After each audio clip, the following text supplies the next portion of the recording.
I'm the first guy to pop his pecs at the One Young World Conference. I love this.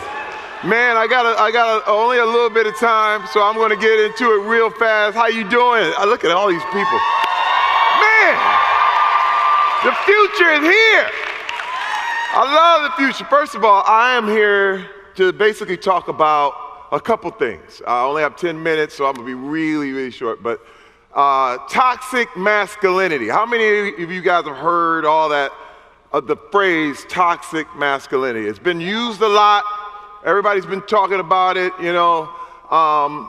Another way I like to put it is basically abusers of power, okay? You know, I came up from Flint, Michigan. I was an athlete. I played 7 years in the NFL. Flint, Michigan was a very depressed area. And I also came up in a very, very violent household.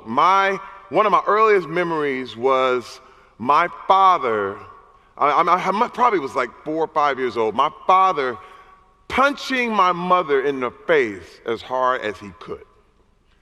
That was one of my earliest memories. And you know, through trauma, you learn your lessons. For me, it was, hey, this man, the strongest man I've ever seen, this guy, he uses his power to abuse my mother.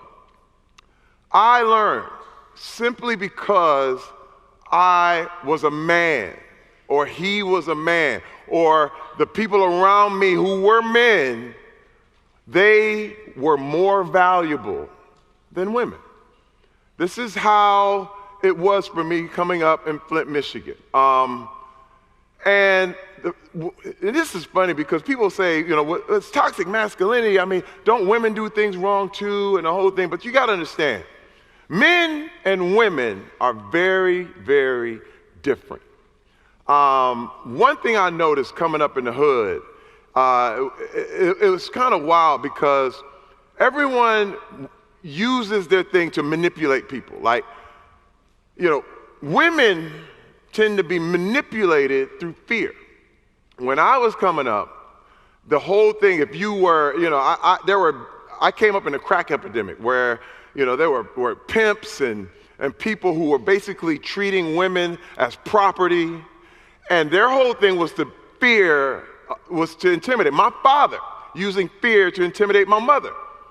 And he would basically manipulate her through fear. And I knew that, you know, guys would work games like that, you know, where they would either be physical or they would manipulate through mental means, where it's like, hey, you know, they would look at a girl or whatever and tell her, or their date or their wife, and tell her that she wasn't pretty enough, or she wasn't, she wasn't gonna be around much longer, or they would flirt and make her feel very, very insecure, because the whole game was that you keep the girl or woman off balance so that she never knows whether you like her or not. And this is stuff that was told to me when I was a kid.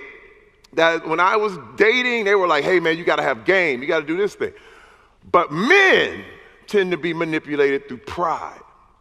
And pride is what is the lifeblood of toxic masculinity. When guys are always like, hey man, I bet you won't do this. And I bet you I will.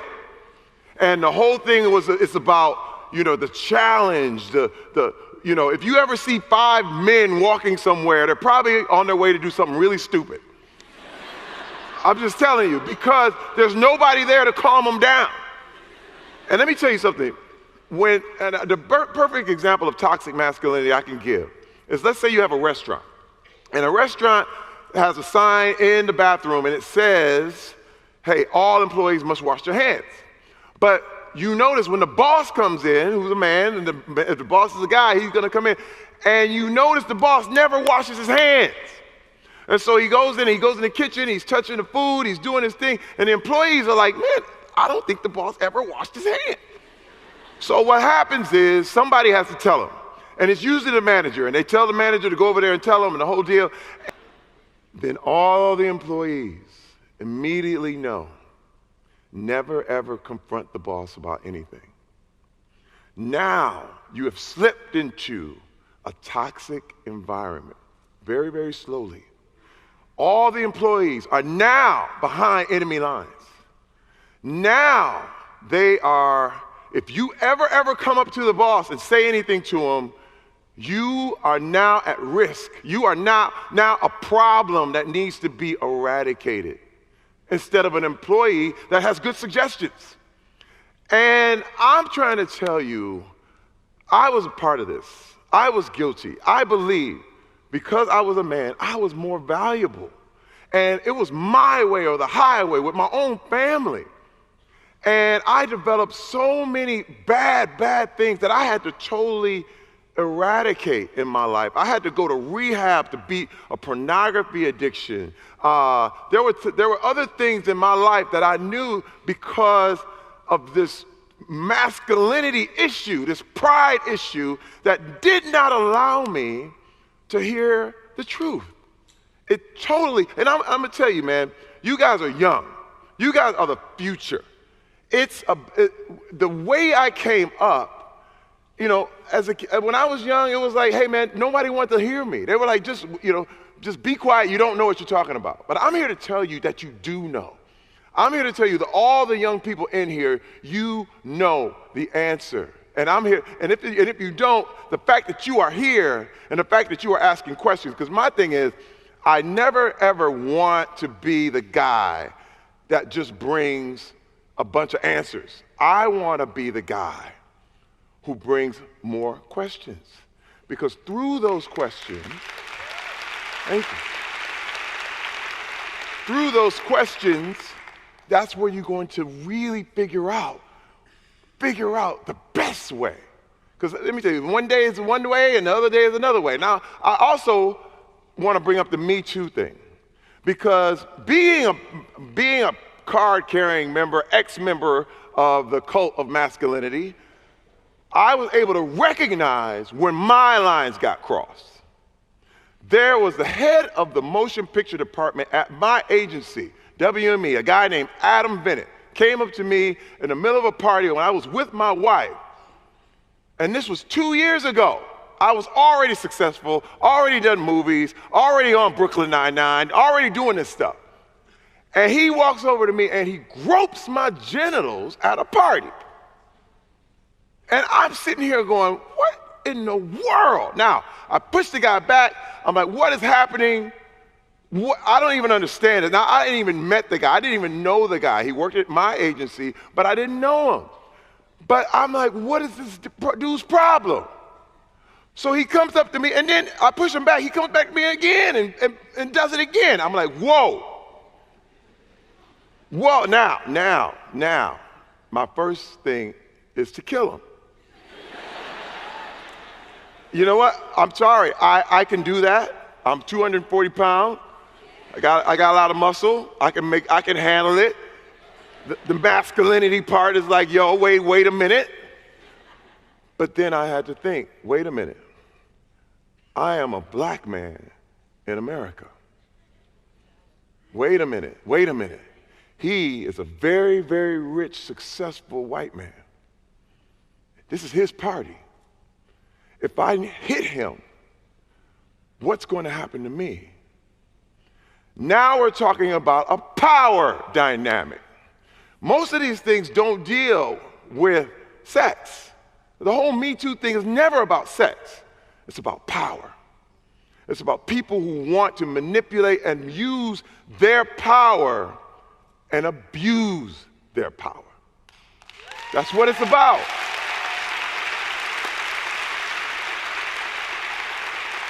Now, one thing, this is the thing, I have a theory. I have a total theory.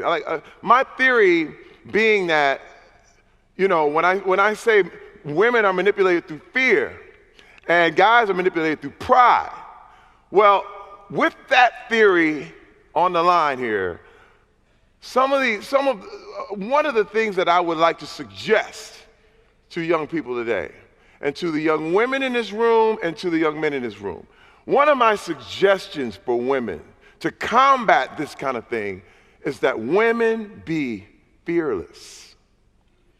Fearless. Let me tell you how the only way I changed, the only way I woke up is my wife left me. My wife left me. And you know what happened? I was like, oh, you know what? Go ahead and go. Fine. You know what? I'm successful. Everybody thinks I'm great. I can go. You know, Hollywood doesn't care if you lose your family. They don't care. I'll get 2 or 3 other movies. It's all right. Everybody thinks I'm wonderful. But the problem was, I knew I wasn't wonderful.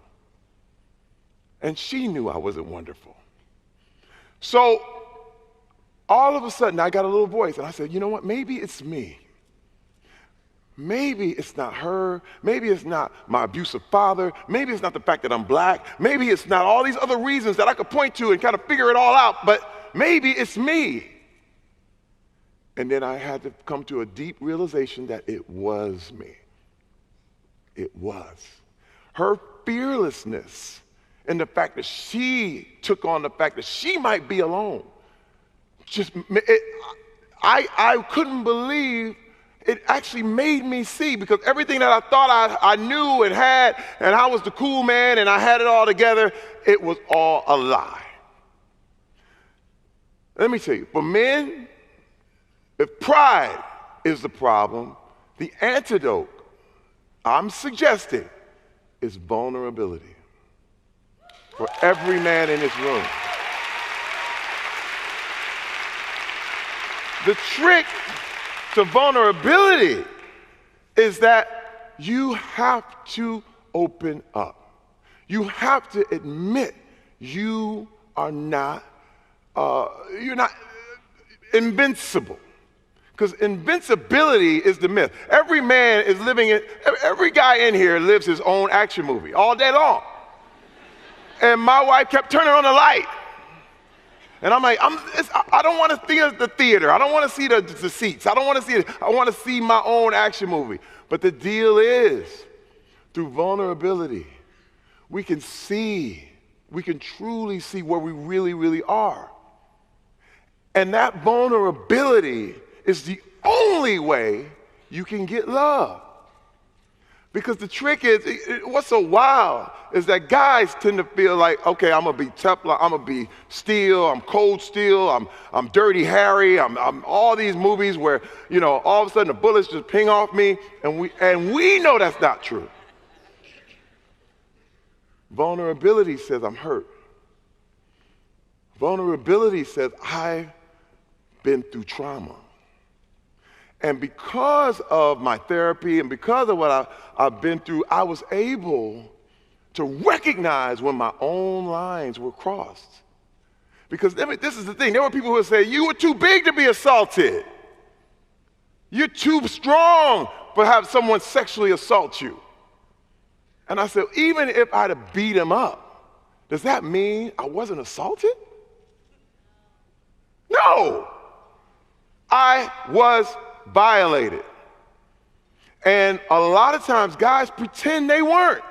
In the military, in fraternities, in colleges, in schools, things that have been, your lines have been crossed, and you're too prideful to admit that when you stand for the right thing, and you do the right thing, and you tell them to go wash their hands, you are going to have the support of good people.